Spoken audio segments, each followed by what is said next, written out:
Today I wanted to talk about fee agreements, or agreements for legal representation. You can name them anything you wish, but remember, it's part of your client relations.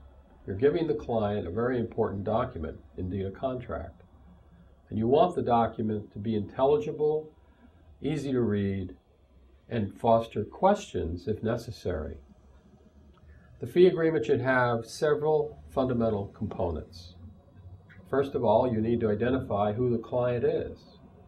And in multiple representations, that could be difficult, particularly if you're representing an entity or a board of directors or officers of a corporation. It's very important to be clear on that point. In addition, you'll talk about the scope of representation. What are you going to do? Perhaps what you're not going to do as well. You have wide latitude to describe what the matter will entail.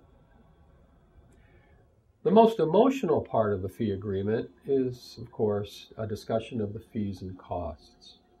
And there's nomenclature we use in the legal profession concerning fees, costs, expenses, advanced fee deposits, flat fees, fixed fees, etc., that you should be prepared to define and to help the client understand which of those terms apply to their particular matter.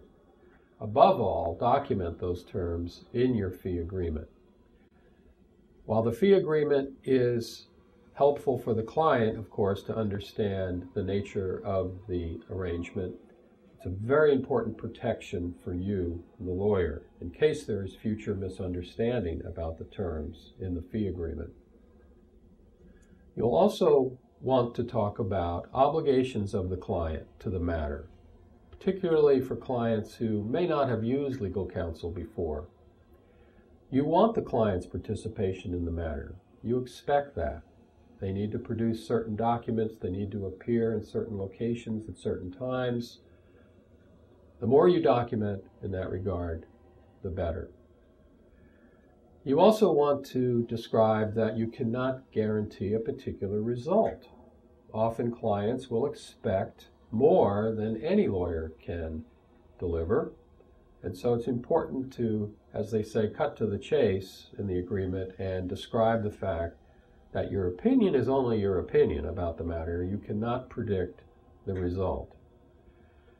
Some fee agreements I have seen have also gone on to describe actions of opposing parties or opposing counsel that could contribute to either the cost of the matter for your client or the timeline of the matter. So depending on your practice area and your experience, you may choose to either verbally discuss those potentialities or indeed document them into your fee agreement.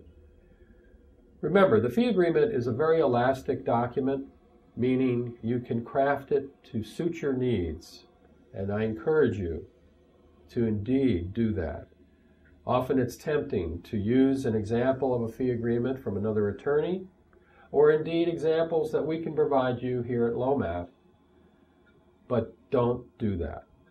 Instead, use them only as samples and then craft your own fee agreement that satisfies your particular needs and practice area.